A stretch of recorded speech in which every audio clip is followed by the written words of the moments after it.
საქართველოში ერთი წლის შემდეგ შესაძლოა ქარის პირველი ელექტროსადგურის მშენებლობა დაიწყოს. პროექტის გახორციელებას საქართველოს ენერგეტიკის გავითარების ფონდი გეგმავს.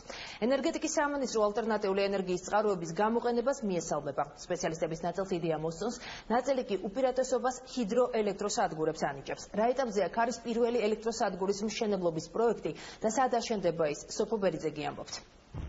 საქართველოს ქარის პოტენციალის ათვისებას იწყებს. ქარის ენერგეტიკული პოტენციალის მიხედვით ტერიტორია მაღალ, საშუალო და დაბალ სიჩქარიან ზონებადაა დაყოფილი. ქარის პირველი ელექტროსადგური სავარაუდოდ გორში აშენდება. პროექტის განსახორციელებლად საქართველოს ენერგეტიკის განვითარების ფონდი ემზადება. კომპანია ახლა ტექნიკურ ეკონომიკურ დასაბუთებაზე მუშაობს.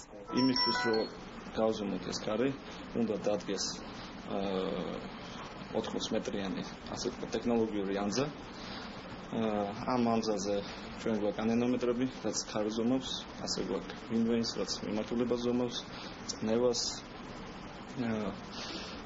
რამდენიმე სენსორი, რაც გვაძლევს იმ საშუალებას, რომ შევამციროთ ტექნიკური რისკები და ზუსტად ვიცოდით, ზუსტად განსაზღვროთ რა იქნება გენერაციის შემდგომში. გორში ჩვენ პირველ რიგში გვაქვს ეკოლოგიურად, ასე ვთქვათ, კარგი ადგილი ამ კუთხით, რომ პრობლემებს არ შეგვიქმნის შემდგომში ეკოლოგიურ პრობლემებს.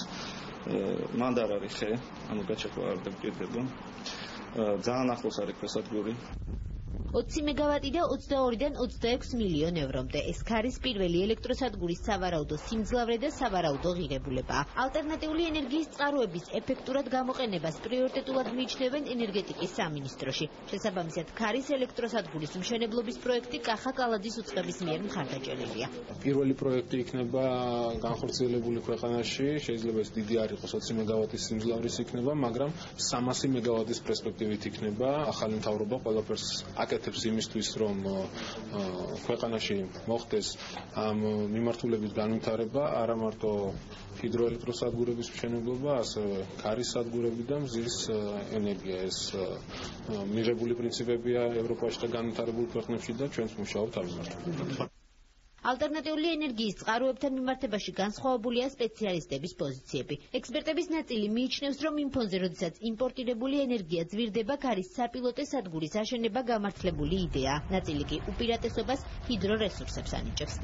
საერთოდ ალტერნატიული ენერგიების გამოყენების დაწყება საქართველოში არის აუცილებელი. ჩვენ როგორც ყველაფერში ვართ ჩამორჩენილი. არაფერი ისეთი ძვირი არ ჟდება, კილოვატი დაახლოებით არის $2,200 დაახლოებით. ეს იმდენად ძვირი არ არის, რომ ესე იგი მაგითი ჩვენ შევჭერდეთ. შეიძლება ითქვას, რომ გვაქვს ჭარბი ენერგორესურსები, მაგრამ ყველა ამ რესურსის გამოყენება ფიზიკურად არ შეიძლება და ეს ეკოლოგიას ძალიან დიდ ზიანს აყენებს. არა მარტო ძვირია. მას აქვს საკმაოდ სერიოზული უარყოფითი მხარეები, რაც არა მარტო აძვირებს, არამედ ტექნიკური თვალსაზრისითაც ცოტა არ იყოს ართულებს მათ ესე იგი გამოყენებას. თუ ავტონომიურ რეჟიმში მუშაობს, მას აუცილებლად სჭირდება დამატებითი დიზელ გენერატორები, იმის გამო რომ ქარი მუდმივად ერთ სიჩქარით არ უბერავს, ხან საერთოდ არ უბერავს.